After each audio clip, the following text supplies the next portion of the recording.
another session. So last class में हमने देखा था कि how to work on React and how to set up our first project. So एक बार हम जल्दी से इसका recap कर लेते हैं. This is Visual Code. Visual Code पे हम अपना कोड जनरल कोड चलाते हैं. So we will create a new open a folder जहाँ पे प्रोजेक्ट सेव करना चाहेंगे. रैपिड में हम बना लेते हैं. यहीं पे एक डे पे आ जाता है. ठीक है,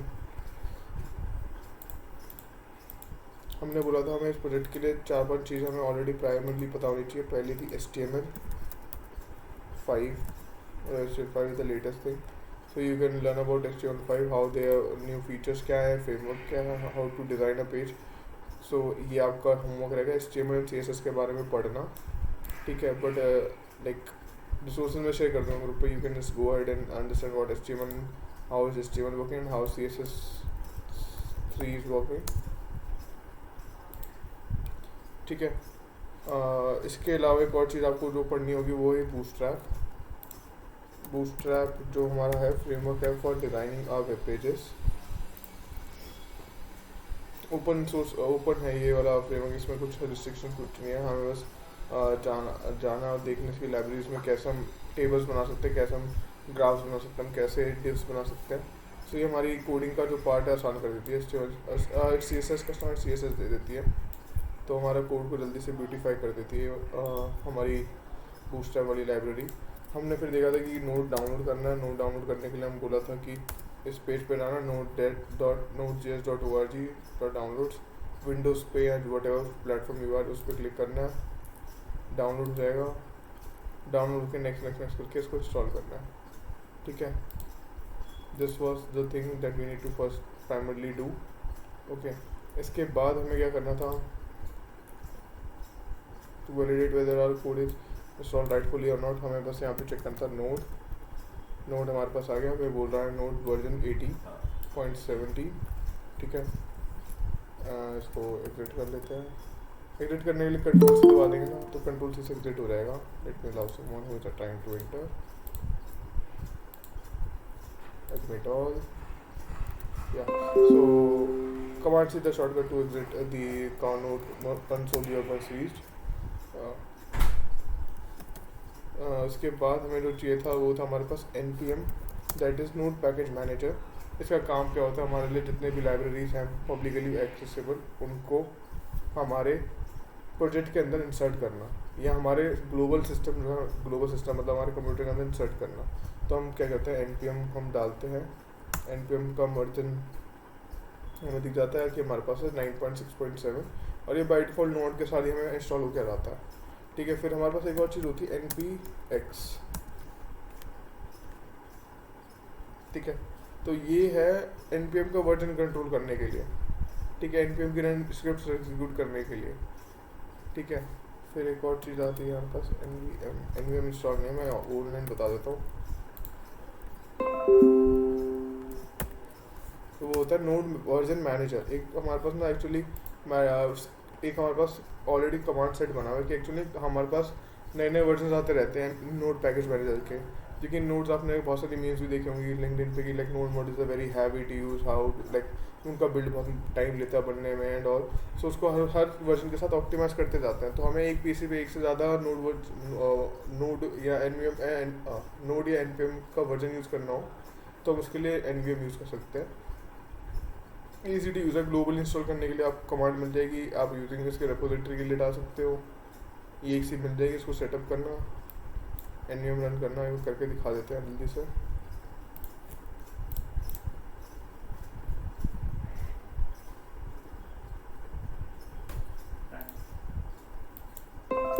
टाइम लगेगा 1-2 घंटे.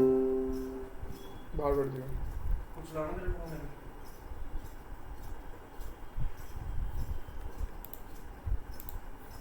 ठीक है, तो nvm क्या है, ये वाला गंदा तरीका है और अच्छा तरीका है इंस्टॉल करने का. मैं तो दिखाता हूँ.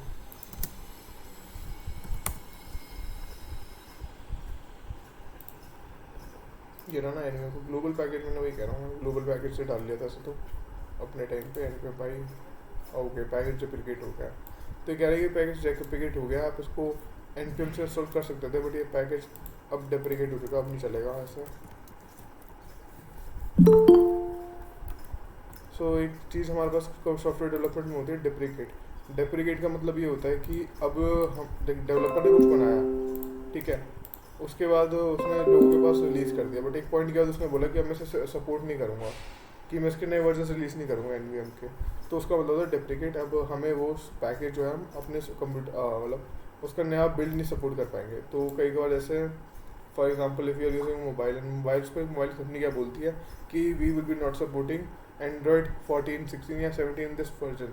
सो इसका मतलब ये है कि वहाँ पे उस पर डेवलपमेंट नहीं करेंगे हम, वो रुक गया डेवलपमेंट, तो ये पैकेज डेप्रिकेट हो गया। नॉट दिस, ऐसे बहुत पैकेजेस आते जाते रहते हैं डेप्रिकेट हो जाता है, but you can still use in your code base.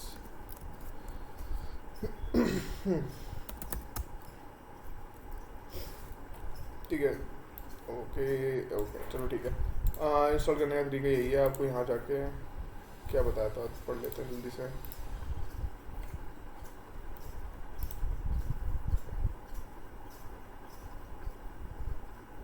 Call नहीं चलानी है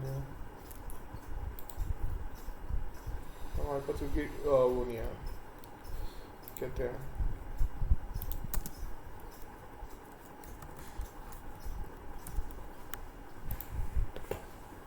जल्दी से कमांड उठा लेते हैं इंस्टॉल करने की। डाउनलोड नाउ पे जाना है, ठीक है, डाउनलोड नाउ।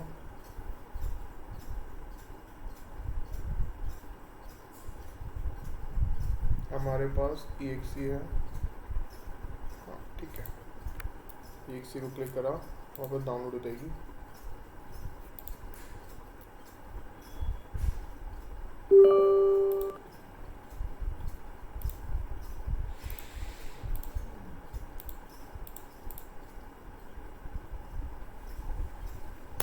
ठीक है, तो उसने पूछा कि आपके पास ऑलरेडी नोड 18.7 वर्जन है, तो क्या उसको कंट्रोल करना देना चाहते हो कि नहीं, तो मैंने बोला यस कर दो।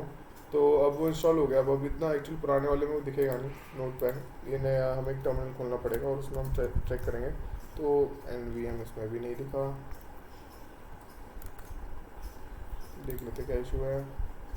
इंस्टॉल कर लिया, नेक्स्ट कर दिया, ये कर दिया, ओके, अब से खोलना पड़ेगा VS कोड।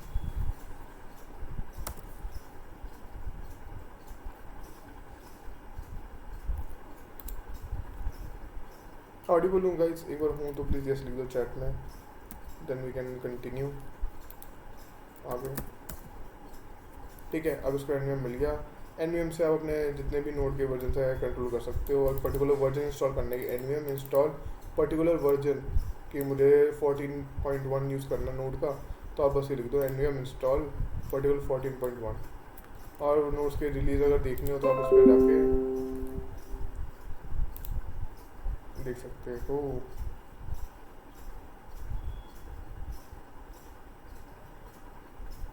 प्रीवियस रिलीजेस, ठीक है, तो पर्टिकुलर आप रिलीज देख सकते हो कि ये सारे वर्जन पब्लिकली रिलीज हुए थे, तो आप इजीली वर्जन स्विच कर सकते हो और कोई भी लाइक नोड मॉड्यूल आप चला सकते हो अपने पर्टिकुलर सिस्टम पर। ठीक है, इसके अलावा अब हम रिएक्ट पे रिज्यूम करते हैं। तो हमने बोला था कि हमें रिएक्ट के बारे में पढ़ना है, तो रिएक्ट में हम लाइक कैसे पहले हम UI बना के देखेंगे कि what are the small things that we have in React, what are props, what are routes. तो हम उन चीज़ों के बारे में पहले पढ़ते हैं, फिर उसके बाद थोड़े बहुत UIs लाइक टेबल्स कैसे बनाएंगे और ये सब हम सीखते हैं। Okay,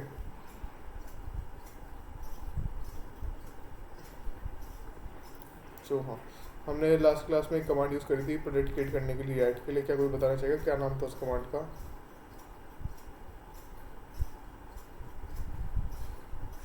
if anybody remembers, I know recording नहीं थी उसकी। npx create react app, सही बात, great command, so we'll be using that only। and npx create react app, मैं अपने react का ऐप नाम रखता हूँ ट्विटर क्लोन। हम ट्विटर का क्लोन बनाएंगे इस प्रोजेक्ट में, सो अभी के लिए हम इसका नाम रखते हैं ट्विटर क्लोन। ओके, तो npx create react app Twitter clone. बस रिकॉर्डिंग स्टार्ट कर देता हूँ, 10 मिनट की कर लेंगे रिकॉर्डिंग।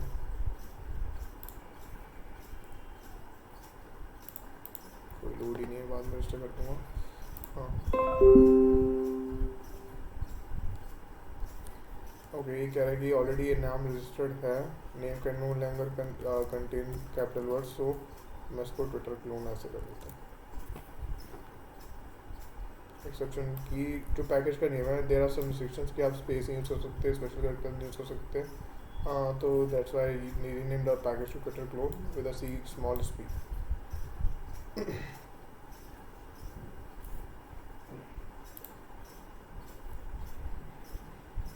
अभी यहाँ पे हमारे पास वही हमारे नोट पैकेजेस इंस्टॉल हो रहे हैं, जितनी भी रिएक्ट डिपेंडेंसी है जो हमारे कोड के अंदर ला के डाल रहे हैं।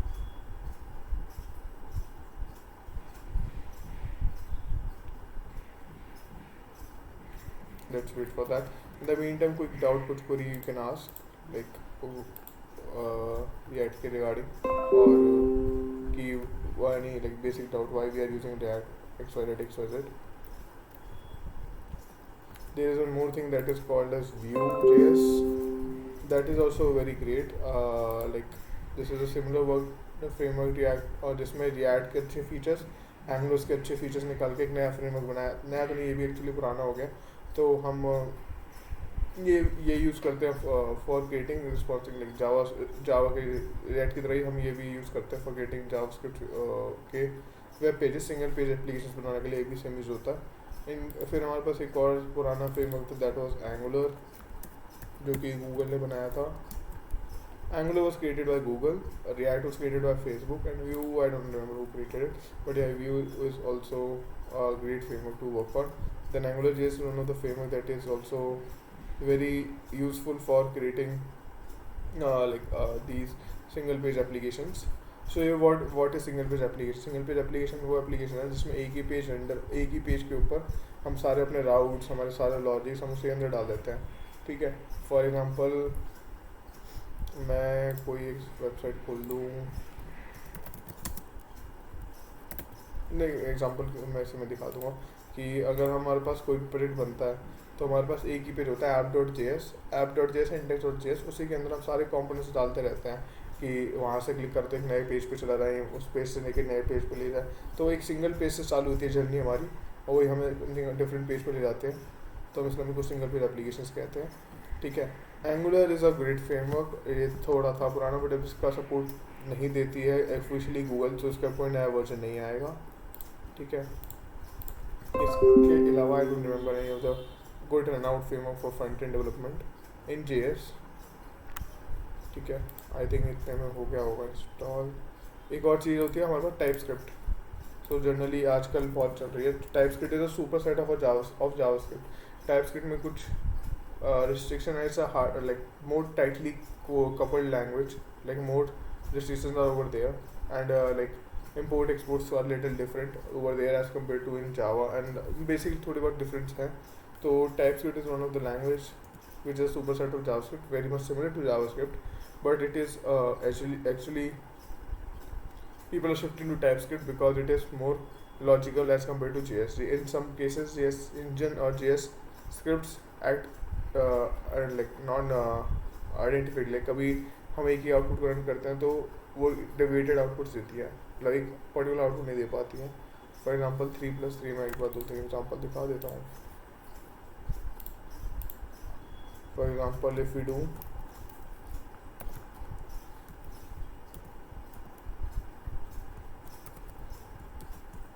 तो ये ऐसा आउटपुट देगी 33, और अगर मैं इसको यही माइनस कर दूँ तो ये 0 दे देगी, और अगर मैं इसको यही कर दूँ तो ये 0 दे देगी, और मैं इसको ये प्लस कर दूँ तो 30। तो in some case it acts very weirdly, so इसको लाइक नलिफाई करने के लिए we use TypeScript which is actually again like high level language design by Microsoft, वही हम यूज़ करते हैं फॉर डेवलपमेंट, ठीक है। हमने 2-3 चीज़ें पढ़ी, ठीक है। अब हम ना अपने इससे पहले एक और चीज़ भी पढ़ लेते हैं, that is some of the are Unix languages. So एक क्लास हम रख लेंगे जिसमें हम लिनक्स की कमांड्स और सब हम पढ़ लेंगे। अभी के लिए एक चीट शीट दे देता हूँ।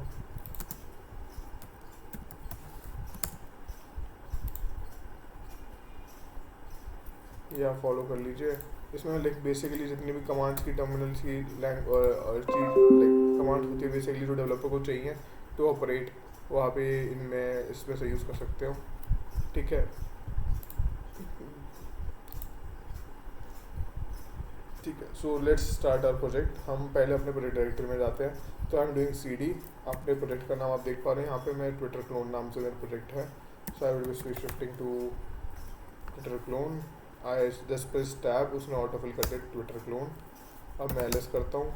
LS मतलब लिस्ट ऑल आइटम्स। और एक और चीज़ कर सकता हूँ, LS/AL ओके। ये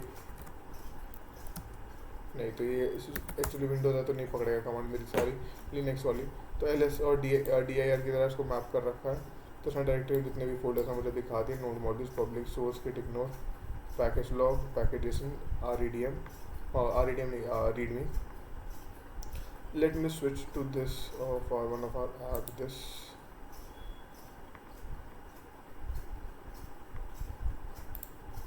फाइल ओपन फोल्डर, जिससे कि हमें अच्छी विजिबिलिटी रहे कि हम क्या प्रोडक्ट यूज़ कर रहे हैं, कंफ्यूजन ना आए। ठीक है, node modules, public source, git ignore, पैकेजेशन में we discussed that पैकेजेशन has all the dependencies that we need to install our system, which include React DOM script, React Vitals। ठीक है, और यहाँ पे ESLint की कॉन्फ़िगरेशंस होती हैं जो कि बहुत लाइक रिस्ट्रिक्शंस देती है हमें कि हम कोडिंग को इस स्टाइल में फॉलो करना है और किस स्टाइल में हमें से अपने प्रोजेक्ट को चलाना है। तो ज़रूरी नहीं है रिएक्ट का ऐप हमेशा नोड का ऐप जो हमेशा रिएक्ट का ही ऐप हो सकता है वो Vue.js का ऐप हो सकता है AngularJS का ऐप हो सकता है वो एक बैकएंड का ऐप हो। तो इसमें इसने बोल दिया कि जो ESLint की कॉन्फ़िगरेशन रहेगी ना हमारी, कि हमें कोडिंग कैसे करनी है कोड की, हम बोलेंगे कि रिएक्ट और रिएक्ट जिस्ट के बेसिस पे हम कोडिंग करेंगे इसकी। Let me admit it. So browser lint is list is the like कौन किन किन सिस्टम्स पे ये अलाउ करेगा हमारे स्क्रिप्ट को चलने को। ठीक है, एंड डेवलपमेंट हम इन सब सर्वर्स पे कर पाएंगे जो हम डेवलपमेंट हम करते हैं। ठीक है, फिर इसके बाद ना हमारे पास एक और चीज़ होती है नोडमोन। चलो नोडमोन तो हमें उसमें बैकएंड में चाहिए होगी, फ्रंट एंड में चाहिए होगी। फ्रंट एंड ऑलरेडी हमारा हॉट रीलोड करता है। ठीक है, npm i अगर हमें नया पैकेज डालते हैं और उसको इंस्टॉल करना तो हम npm i से करेंगे, उसको भी ट्राई करेंगे अभी थोड़ी देर में। npm स्टार्ट करते हैं।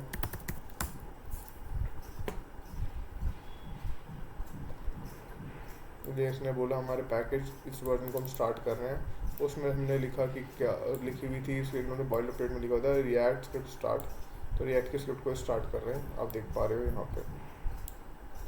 तो ये बाय डिफ़ॉल्ट हमारे सोर्स डायरेक्टरी में जाता है। फिर ये देखता है कि हमारे पास बाय डिफ़ॉल्ट देखता है कि index.js में क्या लिखा हुआ है कोड। index.js में हमारे पास लिखा हुआ है, ये थोड़े इंपोर्ट्स डले हैं कि ये सब इंपोर्ट कर दो।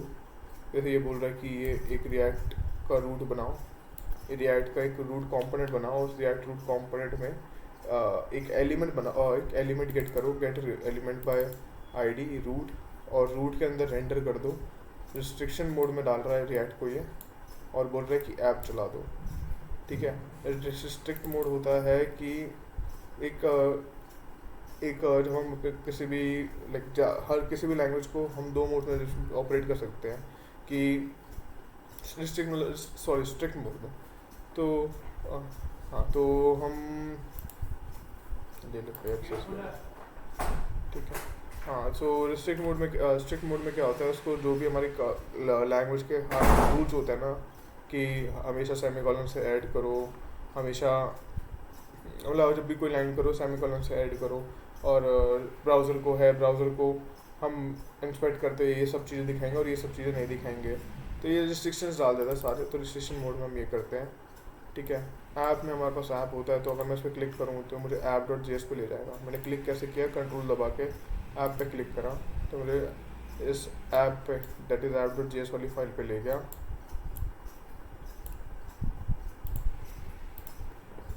ठीक है, अब app.js में इसने कुछ रैंडम सा कोड लिखा हुआ है जो हमें मिलता है। We doesn't concern us, but हम फिर भी देख लेते हैं।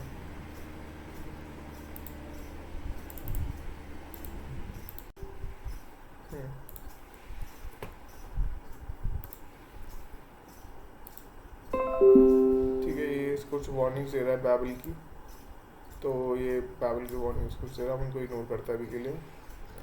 एक हमारे पास और चीज़ होती है जिसे हम कहते हैं वेबकिट।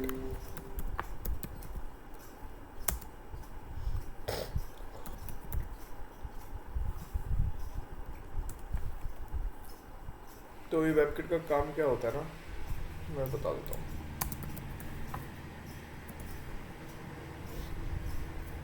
तो ये वेबकिट का काम क्या होता है, एक्चुअली जो हम CSS लिखते हैं ना, उसको हर जगह अलग अलग तरीके से रेंडर होती है।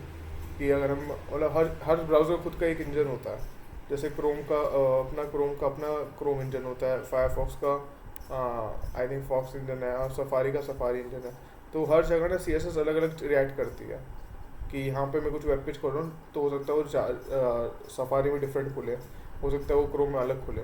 तो उनके लिए एक सिंगल जगह हम उसको मैनेज करने के लिए ना, हम ये वेबकिट होती है, हम वेबकिट यूज़ करते हैं। उसका काम क्या होता है कि हम जो CSS लिखे हैं वो अकॉर्डिंगली जो सफारी में रेंडर होगी, जो क्रोम में रेंडर होगी, और जो फायरफॉक्स में होगी, उनको मैप कर देती है कि हमारा पेज कैसा दिखने वाला है। ठीक है, अब मैं देखता हूँ इसको क्या हो गया है।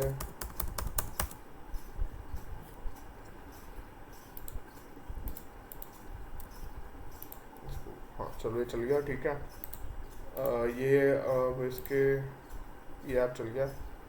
इस लिंक को अगर आप चलाओगे तो ये लोकल उस पर चल जाएगा, और अगर आप अपने मोबाइल पर अगर ये लिंक डालोगे, तो अपने मोबाइल पर अगर आपका सेम वाईफाई से कनेक्टेड है, तो आपके वाईफाई पर भी चल जाएगा। मेरे लोकल स्टैटिक IP से मुझे मिल गया। ठीक है, अभी कुछ क्वेरी, कुछ डाउट? अभी तक हमने बहुत सारी चीज़ें, छोटी चीज़ें हमने पढ़ी, हमने समझी। कुछ डाउट, कुछ query, you can ask.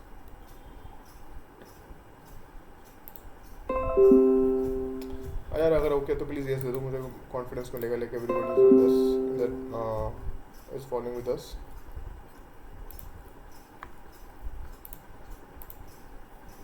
That's great one. And यार प्लीज़ थोड़ा सा रिस्पॉन्स दे दो कि is okay, everyone is following with me. कुछ भी इशू, कुछ स्क्रीन रेंडरिंग ना हो, कुछ ऑडियो ना हो, please let me know, I will fix that. ठीक है, in the mean time let's clean this code. हमें नहीं जानना इसके लाइक रिएक्ट कर रेंडरिंग वाले कोड के बारे में। हम यहाँ से उड़ा देंगे इसे और सेव कर देंगे।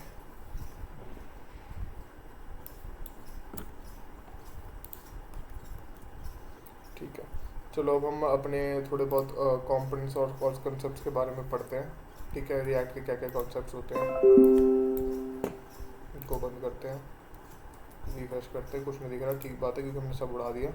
और आपने देखा जैसे मैं चेंज करके सेव करता हूँ, जैसे कि मैं यहाँ पे लिख देता हूँ हेलो, सेव करता हूँ, तो ये क्या करता है, ऑन द रन इसको कंपाइल करता है और उसको नया बना के इसको बिल्ड नहीं कहेंगे, इसको हॉट रीलोड करता है, और हॉट रीलोड करके लोकली बिल्ड करके वहाँ रिफ्रेश भी कर देगा। तो अगर मैं वहाँ जाऊँगा ना, तो मुझे हेलो डाला हुआ मिल भी जाएगा यहाँ। ठीक है, तो उसको हॉट रीलोडिंग कहते हैं। ये हमारे एंड्रॉयड में भी, लाइक एंड्रॉयड डेवलपमेंट में भी यूज़ करते हैं हम, जिससे कि डेवलपमेंट टाइम बचे हमारा, कि लाइक हमें बार बार ऐसा ना करना पड़े। अच्छा ठीक है, हेलो मैंने चेंज करा, मैं वापस ऐप बंद करूँगा, हाँ, और अब वापस चलाऊँगा एंड स्टार्ट करके। ठीक है, ये करना पड़ता है जब लाइक नया मॉड्यूल डाल रहे हो, कुछ कर रहे हो, तो हमें वापस रोक के एंड पे स्टार्ट करना पड़ता है। But whenever you are doing some styling और एडिंग वन कॉम्पोनेंट और ऐसा कुछ चला रहे हो, तो उस वाले केस में नहीं करना पड़ता। ठीक है, तो this is called hot reloading. It's very useful when you're developing a complete UI. Okay, yeah, कुछ query, कुछ doubt you guys can ask अभी। ठीक है, अब थोड़ी बहुत और बातें भी कर लेते हैं CSS के बारे में, कैसे चल रही है हमारी CSS। ठीक है, तो इंस्टेड ऑफ जैसे हम अपना जब भी हम ये क्लास नेम डिफाइन करते थे CSS HTML में, हम क्या करते थे, क्लास ऐसे डाल देते थे और ऐप नाम डाल देते थे। ठीक है, बट यहाँ पे थोड़ा सिंटेक्स चेंज हो रहा था। हमें अगर अपनी क्लासेस यूज़ करनी है CSS वाली, तो हमें यहाँ पे class with a capital N then name, then class का नेम देना पड़ता है, सेव करना पड़ता है। ठीक है, फिर यहाँ पे एक स्टाइल शीट होती है हमारे पास, app.css। इसमें हमने कहते हैं ऐप क्लास यूज़ कर रहे हैं ना, तो हम इसमें जाएंगे। एक बार को मैं टर्मिनल छोटा कर देता हूँ थोड़ा, बाकी सारे हटा देते हैं, हमारे काम की नहीं है। ऐप क्लास है, इसमें टेक्स्ट लाइन सेंटर कर रखा है। मैं और कुछ बोल देता हूँ कि टेक्स्ट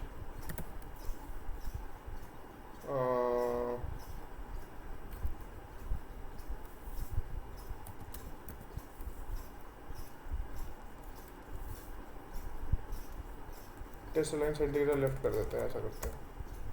सेंटर की जगह हम कहते हैं कि इसको कर दो राइट, ठीक है। तो हमारा टेक्स्ट राइट में रेंडर हो जाएगा। हम इसको रीलोड कर लेंगे तो हमने देखा टेक्स्ट हमारा राइट में रेंडर हो गया। That is how we give styles to our code in this React component. Okay, अभी के लिए हम इसी के साथ खेलते हैं, एक और कंपोनेंट बना लेते हैं। इसका नाम हम यहाँ पे हम नई फाइल बना लेते हैं। जो नया फाइल बनाने के लिए हम ऐसे करेंगे, हम बोलेंगे component1.js, ठीक है। इसमें से थोड़ा सा कोड उठा लेता हूँ मैं, ठीक है। import app.css की जगह हम इसकी नई css बना लेंगे। फंक्शन का नाम हम चेंज कर देते हैं, क्या देते हैं component1। इसका नाम में कैपिटल C डाल देते हैं एक तो। Let's follow some conventions that we have, ठीक है। इसको कर देते हैं, इसका क्लास का नाम भी हम चेंज कर देते हैं, बोल देते हैं कंपोनेंट हमारी वन क्लास है ये, हेलो फ्रॉम component1। सेव कर देते हैं ऐसे प्यार से, और फिर अब हम यहाँ पे इंपोर्ट कर लेते हैं।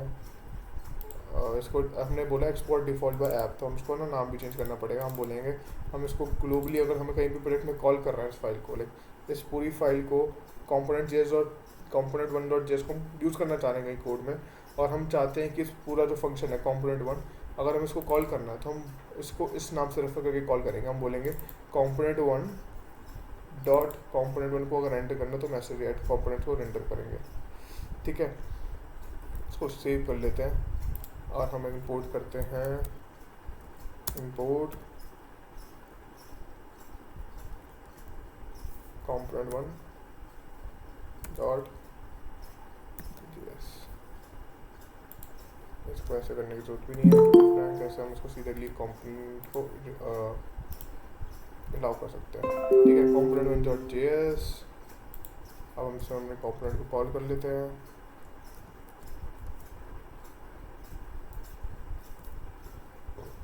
सॉरी,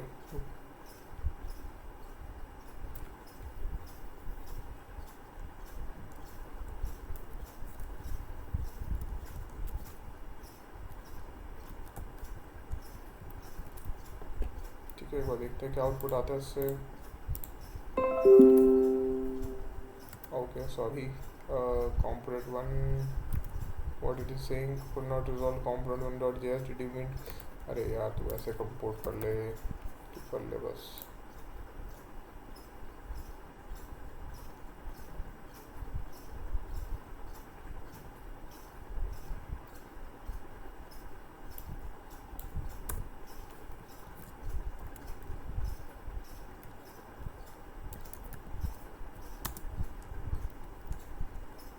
अब ठीक है, ठीक है।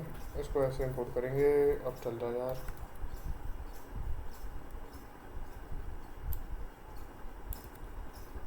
ओके सी कैपिटल यार कितना सकते हैं इसके। फाइल का नाम component1.js ही तो है, तो ये पूछने से मना क्यों कर रहा है। Please include file name, differ of file name only is casing the file in this program because import from file root specified is component। ठीक है भाई, तू नाम छोटा ही कर ले।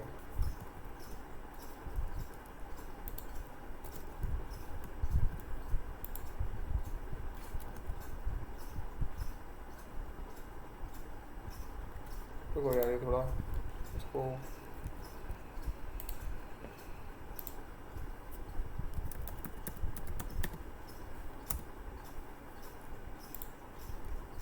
थोड़ा नामिंग कन्वेंशन का कुछ पंगा हुआ है, इसको डिलीट ही कर देता है फाइल को। एक्चुअली इन मेमोरी कह रही है कि component1 थी। इसको सही करने का तरीका पता है क्या, न्यू टर्मिनल में जाके कोड वापस स्टॉप करके वापस चालू करो तो ये चल जाएगा। बट इसका मैं स्यापा ना लेके फाइल का नाम चेंज कर देता हूँ। No such file directory as component1.js, मुझे चाहिए भी नहीं, मैं वो तो सेव करता हूँ, ठीक है। अभी कोड चल गया, अभी वो हटा के देखते हैं ये रेंडर हुआ कि नहीं हुआ, ठीक है। ओके तो ये रेंडर हो गया। तो एक्चुअली क्या हो रहा था, ये जब मैं कोड रन कर रहा था ना, पहले बिल्ड में इसने बोल दिया कि कॉम्पोनेंट 1 से फाइल बनाई आपने सर। अब जब उसी बिल्ड के अंदर मैंने कॉम्पोनेंट 1 करके फाइल बना दी, तो ये कॉन्फ्लिक्ट कर रहा था कि कॉम्पोनेंट 1 फाइल भी पड़ी है, component with a small C भी पड़ी है। तो बस ये कॉन्फ्लिक्ट आ रहा था हमारे पास। तो उसको नलिफाई करने के लिए 2 तरीके थे। मैंने नाम चेंज कर दिया, यहाँ इस प्रोडक्ट को बंद करके फिर से चालू कर देता, तो ये इशू आ जाता। अगर इस इशू को फिर से रेप्लिकेट करना, तो मैं पता क्या करूँगा, यहाँ से जाके फिर से रीनेम करके उसको 1 कर दूँगा, ठीक है। अब इसने बोला कि अपडेट करना है, हाँ ऑलवेज, तो उसने सारी जगह अपडेट कर दिया होगा, इसमें अपडेट कर दिया होगा। अब प्रोडक्ट सही चल जाएगा। वो पॉपअप नहीं आया ना लास्ट टाइम, तो उस वजह से क्लिक हो गया, तो उस वजह से उसने पकड़ा नहीं था नाम चेंज उसका, ठीक है। तो ये हो गया, कॉम्पोनेंट 1 हो गया। तो हमने क्या करा, पहला हमने ऐप कॉम्पोनेंट के अंदर, अपना पहला ऐप कॉम्पोनेंट के अंदर एक डिव था ऐप, उसमें अपना कॉम्पोनेंट 1 कॉल कर लिया, जो कि यहाँ कोड पड़ा है इसका। और इसमें इसने बाय डिफ़ॉल्ट पेरेंट को उठाते हुए इसने राइट में शिफ्ट कर दिया इसे। तो हमने इसको थोड़ा समझने के लिए थोड़ा सही सी स्टाइलिंग भी डाल देते हैं, इसको सेंटर ही रखते हैं और बोल देते हैं बैकग्राउंड कलर रख देते हैं ब्राउन या ब्लर, कुछ भी रख देते हैं। फिर हम अपनी क्लास बना लेते हैं डॉट कॉम्पोनेंट, नाम उठा लेते हैं कॉम्पोनेंट 1 से, क्लास नेम नहीं रखा था ना, तो ये रख देंगे। इसमें हम बैकग्राउंड कलर को छोड़ डाल देते हैं, इससे भी पता चल जाए इसकी स्टाइलिंग उठाई कि नहीं इसने। हम रख देते हैं थोड़ा लाइट से रख देते हैं, ठीक है। तो हमें दो कॉम्पोनेंट्स दिख गए, अपना पेरेंट कॉम्पोनेंट ये है, उसका चाइल्ड कॉम्पोनेंट ये, ठीक है। अब बात आ जाती है हमने करा क्यों, हमने ऐसा क्यों करा, ये पूरा कोड उठा के हेलो कॉम्पोनेंट वाला यहाँ पे ऐसे भी तो डाल सकते थे ना। आप लोग बोलो ये क्यों इतना हमने कलेश किया, हमने क्यों इतना सारा काम किया। एक और शॉर्टकट बताता हूँ, कंट्रोल ए, कंट्रोल के, कंट्रोल एफ, तो ये सारी स्टाइलिंग ठीक कर देता। आपने देखा ना, इसको सही कर दिया इसने कोड को, ऐसे ही कंट्रोल ए, कंट्रोल के, देन कंट्रोल एफ, तो ये सारी इंडेंटेशन सही कर देता है कोड की, ठीक है। तो ये ऐसे भी तो कर सकते हैं। आपने इतनी मेहनत क्यों करी, कॉम्पोनेंट को कॉल करा, देन उसके बाद, तो इसका भी रीज़न मैं बताता हूँ कि इंस्टेड ऑफ पूरा इतना 3 लाइन का कोड था, एक्चुअली अब हम यहाँ पे अगर हमारे पास 50-100 लाइन का कोड होता, ब्रो बाय, ठीक है, यहाँ हमारी कितनी लाइन बन रही है, 4 लाइन है, 5 लाइन है, ठीक है। अब मुझे यही कॉम्पोनेंट 10-15 बार प्रिंट करना था। मैं बोल रहा हूँ कि मुझे यही जो कॉम्पोनेंट था 10-15 बार प्रिंट करना था। यहाँ मुझे कितनी लाइन लगी, 5-6 लाइनें यहाँ पे, 5 लाइनें यहाँ पे, पूरी कुछ मिला के 10-11 लाइनें लगी। अब सेम कोड में यहाँ करता तो ये ऑलमोस्ट हमारा कुछ 100 तो नहीं, 50-60 लाइनों का कोड हो जाता, उसमें रिपीटेशन बहुत हो जाती, ठीक है। अगर दिखा भी देता हूँ, देख लिया इसमें ब्रो बाय सब देख लिया, ठीक है। तो एक तो हमने कोड की लेंथ हमने कम कर दी इससे कॉम्पोनेंट को यूज़ करके, पहला एडवांटेज। दूसरा एडवांटेज मैं अभी बताऊंगा कि क्या होता है, कि पेरेंट चाइल्ड कॉम्पोनेंट क्या होता है, कैसे वो कॉन्वर्सेशन करते हैं एक दूसरे के बीच में, कैसे हम वैल्यू अगर पेरेंट में डाल रहे हैं तो चाइल्ड तक कैसे पहुँचेगी, और चाइल्ड से वापस पेरेंट तक पहुँचाने तो कैसे जाएगी, ठीक है। तो इस केस में हमारा ऐप कॉम्पोनेंट हो गया पेरेंट कॉम्पोनेंट, कॉम्पोनेंट 1 हो गया हमारा चाइल्ड कॉम्पोनेंट, ठीक है। अब हमारे पास एक चीज़ होती है प्रॉप्स। प्रॉप्स का मतलब होता है हमने कोई डेटा अपने ऐप मतलब मेन कॉम्पोनेंट को भेजा, मेन कॉम्पोनेंट ने हमारे चाइल्ड कॉम्पोनेंट को भेजा, चाइल्ड कॉम्पोनेंट ने वो वैल्यू को यूटिलाइज करके रेंडर करा, ठीक है। तो हम देखते हैं प्रॉप्स कैसे पास करते हैं। तो मैंने बोल दिया कि सॉरी, अभी तो कोई डाउट कुछ कोई या पूछ सकते हो यार, ऐसा नहीं हम एक ही कॉम्पोनेंट इंपोर्ट कर सकते हैं, मल्टीपल कॉम्पोनेंट्स भी इंपोर्ट कर सकते हैं, वो भी दिखा देता हूँ। अगर मैं इसकी कॉपी बना देता हूँ, पेस्ट करता हूँ, रीनेम करता हूँ कॉम्पोनेंट 2 के नाम से, आई थिंक समवन जॉइंड, ठीक है। कॉम्पोनेंट 2 के नाम से मैं इसको रीनेम करता हूँ, इसके सारी चीज़ें चेंज कर देता हूँ, कॉम्पोनेंट 2, ठीक है। पहले तो कॉम्पोनेंट 2, ठीक है, और इसको ऐप जेएस में कॉल भी कर लेते हैं, इंपोर्ट कॉम्पोनेंट 2 फ्रॉम कॉम्पोनेंट 2,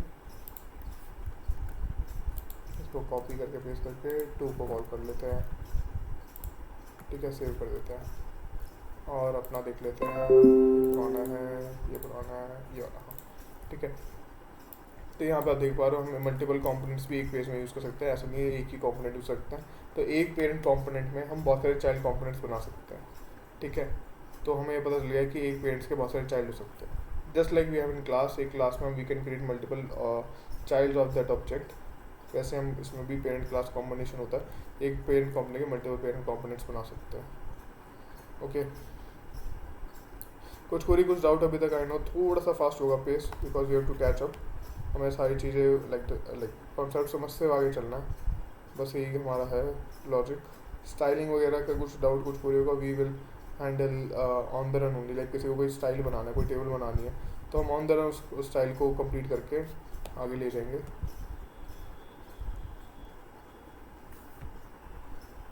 ठीक है, तो प्रॉप्स के लिए हम क्या करते हैं, पहला बनाते हैं अपना प्रॉप 1 इज इक्वल्स टू कुछ वैल्यू दे देते हैं ABC। आई थिंक ऐसा नहीं होता है, ऐसे होता है नहीं।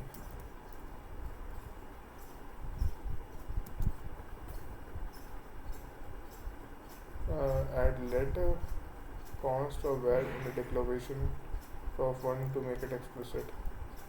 एरर दे दी, हाँ ठीक बात है।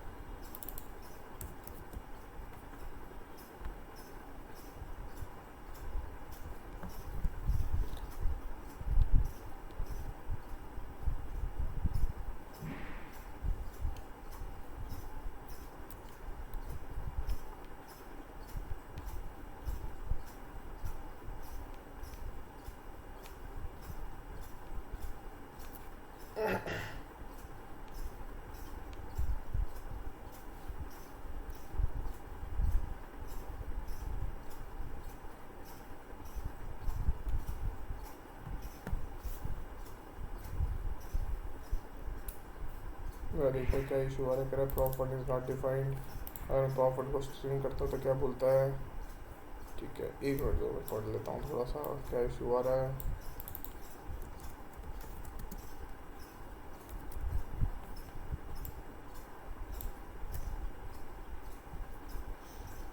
जितना आई रिमेंबर उसके लिए हम प्रॉप अगर भेजना होता था,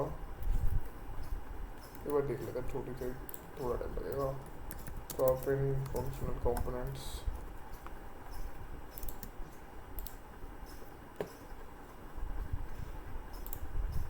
देख लेते हैं एक बार प्रॉप कैसे पास करते हैं। क्लास में तो आई रिमेंबर, क्लास में अगर पास करना हो तो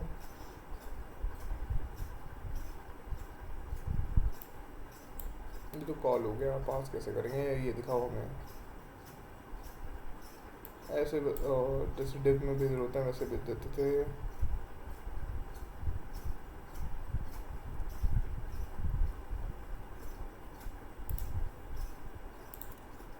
एक मिनट देना गाइस, ये वाला कॉन्सेप्ट समझना है कि कॉल कैसे कर रहा है। देख रहे हो यहाँ पे ऐसे प्रॉप में नाम डल के भेज देते थे। इन आर कहते क्लास कंपोनेंट्स का, देखते हैं एक बार।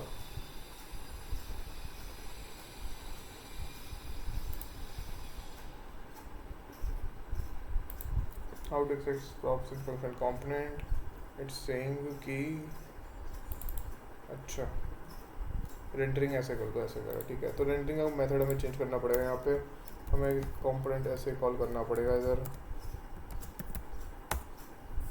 तो देखते हैं रेंडर हो रहा है यार, ठीक है। तो उसको कॉल करने का तरीका क्लास की तरह ही होता है, फंक्शन का भी। अब यहाँ पे मैं बोलता हूँ कि मुझे कुछ एलिमेंट पास करना है इसमें, जैसे कि मैं बोला था कि मैं पास कर रहा हूँ प्रॉप 1 इज इक्वल्स टू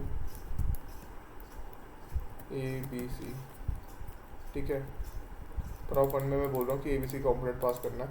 अब मैं कॉम्पोनेंट 1 में जाके बोलता हूँ कि मुझे इस वैल्यू को यूज़ करना है।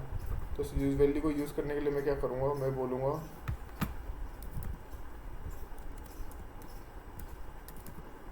दिस डॉट प्रॉप्स डॉट, क्या नाम दिया था मैंने, प्रॉप करना चलेगा, कर ले बस। प्रॉप्स इज अनडिफाइंड, ठीक है। तो अब प्रॉप इनिशियलाइज भी कर देते हैं उसमें कि ये प्रॉप्स लेता भी है, ओके।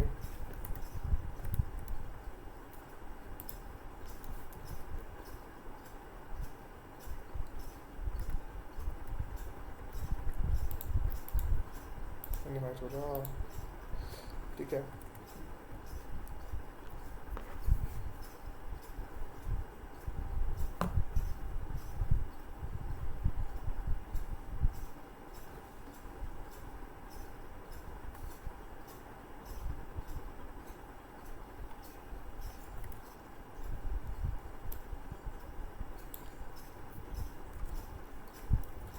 अब चल जाएगा। अरे can not read property undefined reading prop 1 props उसमें अनडिफाइंड क्यों भेजा, लेट मी सी दैट। एक मिनट,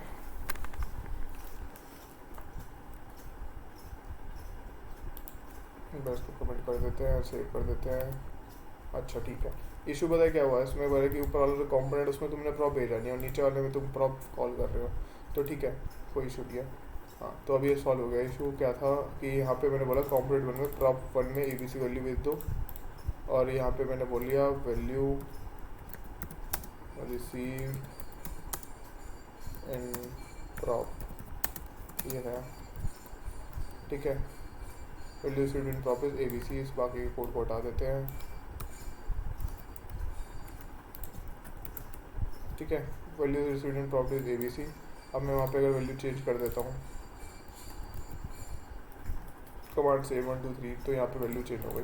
तो कभी भी हमें पेरेंट से चाइल्ड की तरफ कॉन्वर्सेट करना है तो हम प्रॉप यूज़ करते हैं। इसमें हम मल्टीपल प्रॉप्स भी सेंड कर सकते हैं। मैं चाहता हूँ कि एक और वैल्यू भी भेजूँ कि हम चाहते हैं कि अगर पेरेंट वाले चैनल पे किसी ने बटन 1 पे क्लिक किया, वो इन्फॉर्मेशन हमारे चाइल्ड कंपोनेंट में चला जाए और उस हिसाब से रिएक्ट करे कि वो कलर बटन 1 क्लिक करने पे बैकग्राउंड का कलर ब्लू हो जाए, तो वो अगर हम एक्शन परफॉर्म करना हम यूजिंग प्रॉप कर सकते हैं, ठीक है। और ऐसा नहीं हम एक ही प्रॉप भेजते हैं, हम एक से ज़्यादा प्रॉप भी भेज सकते हैं, ABC, ठीक है। फिर मैं बताता हूँ जो मैंने अभी ऊपर एरर करी उसको मिनिमाइज़ कैसे कर सकते हैं अगर ऐसा होता है तो कभी फ्यूचर में। प्रॉप 1 की ये थी, प्रॉप 2 की वैल्यू ये थी। प्रॉप का मतलब बेसिकली होता है प्रॉपर्टी, ठीक है। हम एक तरफ से दूसरी प्रॉपर्टी को भेज रहे हैं, तो prop is a short form for property you can say, ठीक है। तो हम एक से ज़्यादा वैल्यूज भेज सकते हैं। अगर हम उसको नेक्स्ट लाइन में डालना तो एक ब्रेक लाइन डाल देते हैं, ठीक है। नेक्स्ट लाइन में रेंडर हो जाएगा। ये BR stands for break line. CSS tool पढ़ा हुआ तो you must be knowing about this tags. चलो और क्या पढ़ रहे थे हम, नेक्स्ट वॉज, हाँ ये जो अगर कब इशू आया था, जैसे कि मैंने ये वाला कॉम्पोनेंट रेंडर करा था, उसने मुझे एरर दे दी थी चमका के कि यू कांट रीड प्रॉपर्टी 1। तो अगर ऐसे मिनिमाइज़ करना है तो उसके लिए हमारे पास होता है क्वेश्चन मार्क ऑपरेटर होता है, नल ऑपरेशन ऑपरेटर होता है। अगर इसको यूज़ करूँगा तो मैं उसको भी यूज़ कर सकता हूँ, ठीक है। तो इस वाले केस में मेरा कॉम्पोनेंट 1 भी ऐसे तरीके से भी रेंडर हो गया विदाउट पासिंग प्रॉप्स। यहाँ पे मैं एक्चुअली कंस्ट्रक्टर को कॉल करके इन्वोक करके इसको रेंडर करा रहा हूँ कि यहाँ का डिफ़ॉल्ट कंस्ट्रक्टर रेंडर होता है, रेंडर इसने कंस्ट्रक्टर को कॉल करके बना दिया। यहाँ पे मैं पूरा एज अ कॉम्पोनेंट पास करके उसमें प्रॉप सब भर भूर के भेज रहा हूँ, ठीक है।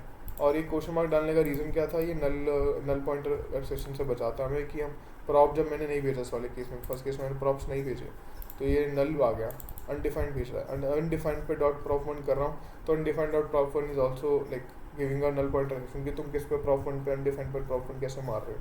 तो उसको नलीफाई करने के लिए मैंने क्वेश्चन मार्क लगा दिया, तो इससे मेरी एरर मिनिमाइज हो गई, ठीक है। ये वाला स्नेह समझ में आया guys? Thanks Pawan, thanks for the help,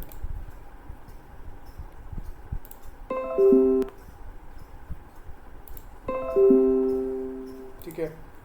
इतना का समझ आया कि प्रॉप्स क्या होते हैं, कैसे we can communicate between props, और आगे उनको चीज़ों से कैसे लेके जा सकते हैं हम एक चाइल्ड कंपोनेंट तो पेरेंट कंपोनेंट के बीच में। ज़रूरी नहीं हम स्टैटिक डेटा भेज रहे हो सकता है किसी के बटन क्लिप पे हम कुछ और डेटा भेज रहे हो।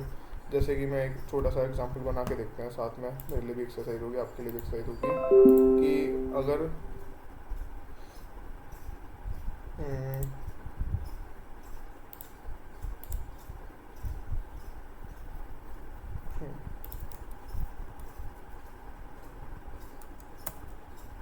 ठीक है। चलो ओके, चलो प्रॉप्स के बारे में हमने पढ़ लिया। अब हम इवेंट्स के बारे में पढ़ लेते हैं, क्या होता है events, how to handle events in our React app, ठीक है। उससे फिर हम एक छोटा सा असाइनमेंट सॉर्ट ऑफ बनाएंगे कि एक बटन क्लिक पे दूसरा कंपोनेंट रेंडर हो, एक बटन क्लिक पे दूसरा कंपोनेंट रेंडर हो, ठीक है। तो हम एक बटन बना लेते हैं। बटन एक हमारा लाइक जैसे एक यूआई है हमारे पास HTML में दिया हुआ है, उसको यूज़ करके हम यूज़र से एक्शन परफॉर्म कराते हैं। बेसिकली बटन पर क्लिक करो तो क्या हो, बटन पर क्लिक ना करो तो क्या हो, और कैसे बटन से क्लिक करने पर कुछ एक फंक्शन है या रूट फंक्शनलिटी है वो चला सकते हैं। ठीक है, तो हम एक पहले बना लेते हैं बटन। इसके अंदर हम बोल देते हैं कि call some function 1,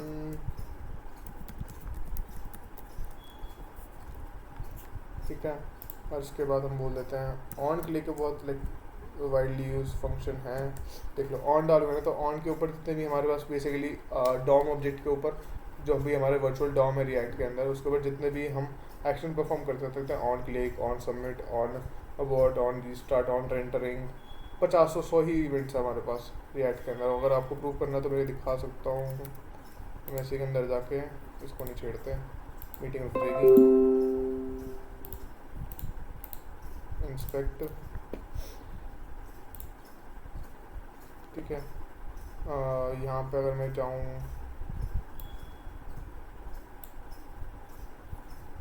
event listeners, तो हमारे पास 50 ही इवेंट लिसनर्स है। तो ये सारे इवेंट्स हम बेसिकली रिएक्ट से लिसन कर सकते हैं, और डॉम के अंदर जितने भी रिएक्ट है ये हर एक इवेंट के अंदर उसके लाइक अलग ही होता है कॉम्पोनेंट्स की, क्या क्या कर सकता है क्या क्या नहीं, किस इवेंट पे क्या करना है। तो अगर हमें कोई भी एक्शन परफॉर्म करना है तो हम इवेंट्स के थ्रू परफॉर्म कर सकते हैं।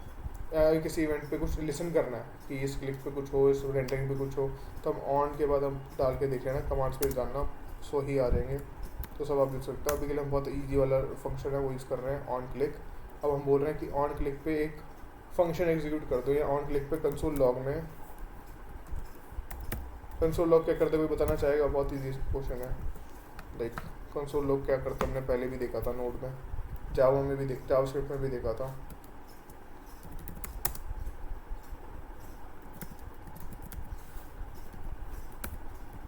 सेव करते हैं। अच्छा सेमीकोलन नहीं डाल सकते, सॉरी भूल गया था, इनलाइन फंक्शन है ये, ठीक है।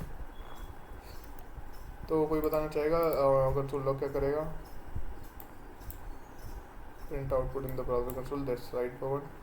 सो मैं अगर इस पर इसको खोल लेते हैं इस कंसोल में, इसको छोड़ो अनडिफाइंड को,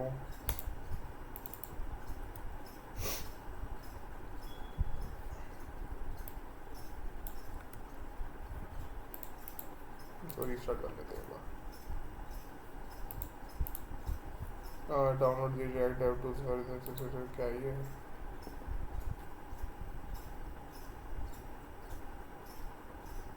छोड़ो,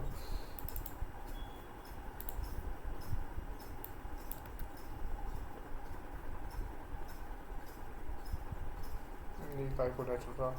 on click console log button, ठीक है। इसको किसी फंक्शन में डाल के देख लेते हैं, आसान रहेगा। फंक्शन वो फंक्शन बना लेते हैं और उसमें डाल देते हैं, अलर्ट डाल देते हैं। छोड़ो console log, alert button pressed, और इसमें उस फंक्शन कॉल कर लेते हैं फू फू फू फू। सेव करते हैं, चला के देखते हैं, ठीक है चल रहा है, ठीक है। तो मैंने क्या करा, एक बटन पे मैंने एक्शन लगाया, उसको ऑन क्लिक पे मैंने फंक्शन फू बनाया, उसको कॉल कर दिया। ठीक है, ये इनलाइन क्यों नहीं चल रहा है? ऐसा थोड़ी होता है, इनलाइन चलना चाहिए।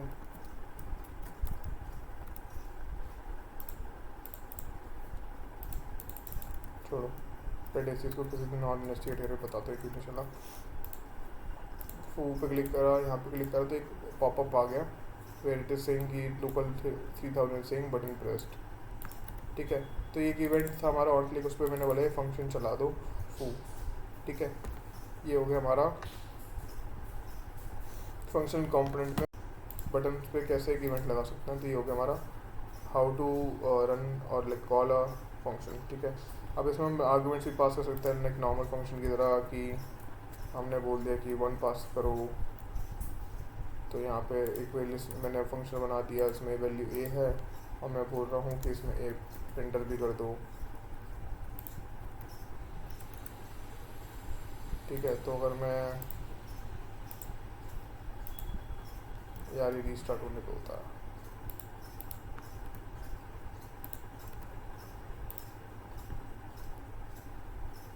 remove the use of the output food doesn't return anything। भाई नहीं करेगा तो छोड़ो ना, तुम्हें क्या।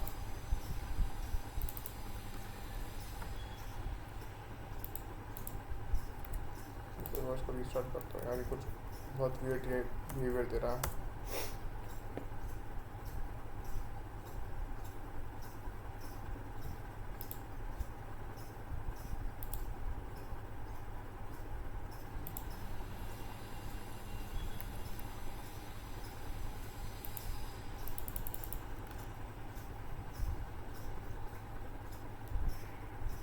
अभी लोड हो रहा है, ठीक है। तो हमने फू में हमने बोल दिया, फू फंक्शन में कि एक वैल्यू पास कर रहे हैं 1, और उसको वैल्यू को एंटर करके पास कर दे रहे हैं हम अपने अलर्ट में। That's all we are doing. अच्छा यार, अलर्ट में ऐसे नहीं पास कर सकते, ऐसे करना पड़ेगा, स्ट्रिंग है ना, हो सकता है अलर्ट कुछ और वो भी ले रहा हो वेरिएबल्स, वैसे तो मैसेज ही ले रहा है बस, बट स्टिल।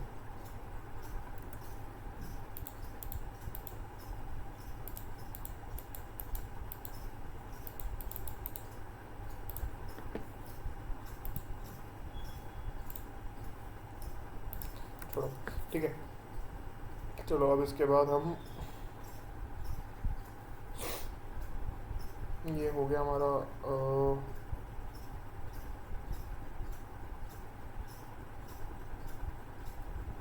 ठीक है। अगर हमें ऐसे पास करना है तो हमें करना पड़ेगा इवेंट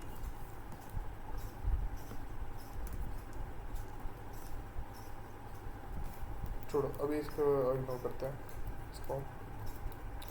ठीक है यार, अभी तक कोई डाउट कुछ करी, we can you can guys can ask कि कैसे हमने बटन के ऊपर कुछ फंक्शन लगा के देखा, हमने कैसे कंपोनेंट्स बना के देखे, कंडीशनल एंडिंग भी देख लेते हैं। स्टेट्स के बारे में और पढ़ लेते हैं यार, स्टेट्स बहुत इंपॉर्टेंट चीज़ है हमारे पास रिएक्ट में, ठीक है।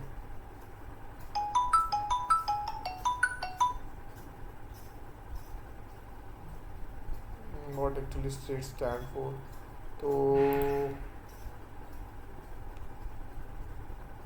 लेकिन हम क्लास कंपोनेंट्स करते थे तो हमारे पास कुछ वेल डिफाइंड फंक्शंस होते थे रिएक्ट में, दैट इज यूज स्टेट, ठीक है। मैं इसके बारे में बता देता हूँ। जो क्लास कंपोनेंट में अगर किसी को मना करने का, तो हम क्या करते थे, हम इंपोर्ट करते थे यूज क्लास, ऐसे मैं कोड में करके दिखा देता हूँ, ठीक है। और हम क्या करते थे कि कोई भी वेरिएबल डिक्लेयर करना है, हम लिखते थे कॉन्स्ट, दो चीज़ें बना देते, variable 1 and set variable 1 then use state, ये सही सुना गाइस।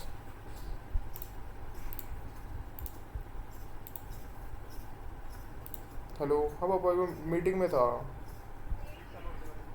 यार, एक बार रूम या प्लीज़ ऊपर आ जाओ, मीटिंग में था मैं लिटरली, मम्मी को भेजते हो। Hello, sorry guys. सो हाँ, यूज स्टेट मैं बोल देता था कि यूज स्टेट, और उसकी डिफ़ॉल्ट वैल्यू पास कर दी, जैसे मैंने 1, ठीक है, और इसको बंद कर दिया।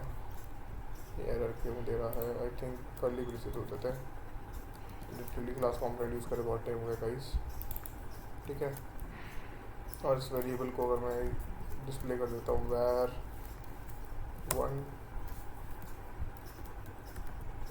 और इसको एक बार देख लेते हैं क्या वैल्यू आई भाई, बस का कितने प्लॉट दिखाया हुआ है, बाकी चीज़ें हटा देते एक बार को, डिस्ट्रैक्शन हो रही है।